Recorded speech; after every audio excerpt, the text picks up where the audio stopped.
Welcome to Sanvi commerce class. आज हम लोग अकाउंटिंग टर्म्स के पार्ट थर्ड में चर्चा करने जा रहे हैं लिक्विड एसेट्स के बारे में। व्हाट इज लिक्विड एसेट, या इसे हिंदी में कहें तो तरल संपत्ति किसे कहते हैं, या तरल संपत्ति क्या है।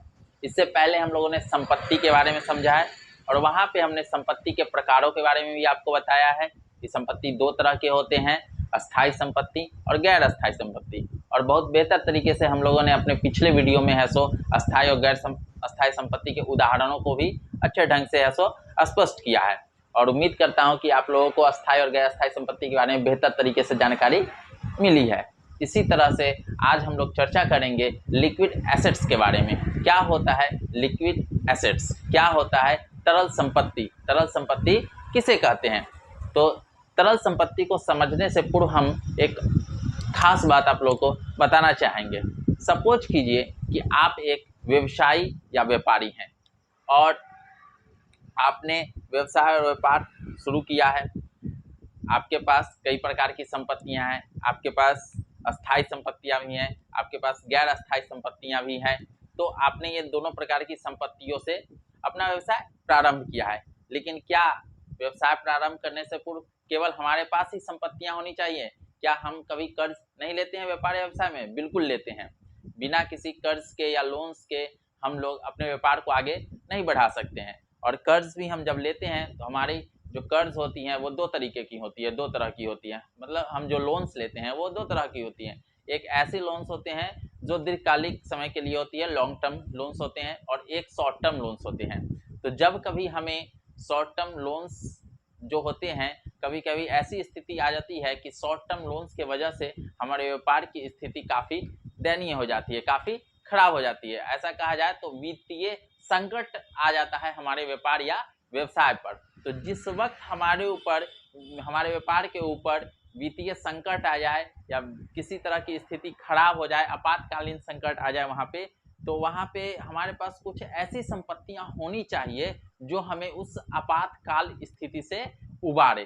तो मैं यही कहना चाह रहा हूँ कि ऐसी संपत्तियाँ जो हमें वित्तीय संकट, वर्तमान वित्तीय संकट और वर्तमान आपातकालीन स्थिति से बाहर निकालती हैं, वैसी संपत्तियों को ही तरल संपत्तियां कहा जाता है। क्योंकि परिभाषा से यह स्पष्ट नहीं होता है कि हाँ तरल संपत्तियां हैं सो हमें आपातकालीन स्थिति या वित्तीय स्थिति से उबारते हैं। इसीलिए मैंने है सो यहाँ पे एक डेफिनेशन के साथ साथ बहुत ही सुंदर एग्जाम्पल्स भी रखा है, जिससे आपको और भी बेहतर तरीके से समझ आएगी कि लिक्विड एसेट्स क्या होता है। तो आइए हम लोग समझते हैं कि क्या है लिक्विड एसेट्स। सर्वप्रथम मैंने यहाँ पे लिक्विड एसेट्स के बारे में लिखा है कि तरल संपत्तियां वे संपत्तियां हैं जो नगदी में तुरंत परिवर्तित हो सके। अर्थात वर्तमान समय में जब हमें नगद की आवश्यकता होती है व्यापार या व्यवसाय के लिए, खास तौर पर उस समय अगर हमारे पास ऐसी कोई संपत्तियां हैं जो तुरंत तुरंत तुरंत अर्थात तुरंत ही, जिस वक्त हमें जरूरी है वर्तमान में एट प्रेजेंट, उस वक्त उस संपत्ति को अगर हम लोग बेच दें और उससे हमें जो नगद कैश जो प्राप्त हो रहा है वही हमारी तरल संपत्ति हो जाती है। तो उम्मीद है कि आपको यहाँ पे तरल संपत्ति समझ में आ रही होगी। एग्जाम्पल्स के माध्यम से हम और बेहतर ढंग से तरल संपत्ति को समझ सकते हैं। सबसे अधिक अगर तरल कोई संपत्ति है तो वो है नगद। जैसा कि आप जानते हैं कि जब हमारे घर में ही कभी वित्तीय संकट होता है, अर्थात जब हमारे ही घर में पैसों की कमी होती है, तो अक्सर हम लोग एक ऐसा मतलब जगह हम पैसे जमा करके रखते हैं जो हमें आपातकालीन के वक्त काम आता है। जैसे अगर हमने है सो किसी तरह का कहीं पे है सो बॉन्ड के रूप में पैसा रखा है, अगर किसी तरह का हमने इन्वेस्टमेंट करके पैसा रखा है, किसी चीज़ में इन्वेस्टमेंट कर दिया है, खासतौर पर शॉर्ट टर्म इन्वेस्टमेंट अगर किया है, तो उस तरह के इन्वेस्टमेंट को हम लोग है सो तोड़ के है सो पैसा रख सकते हैं। कभी कभी आप देखते होंगे फिक्स डिपॉजिट को भी तोड़ा जाता है, समय से पूर्व तोड़ लिया जाता है।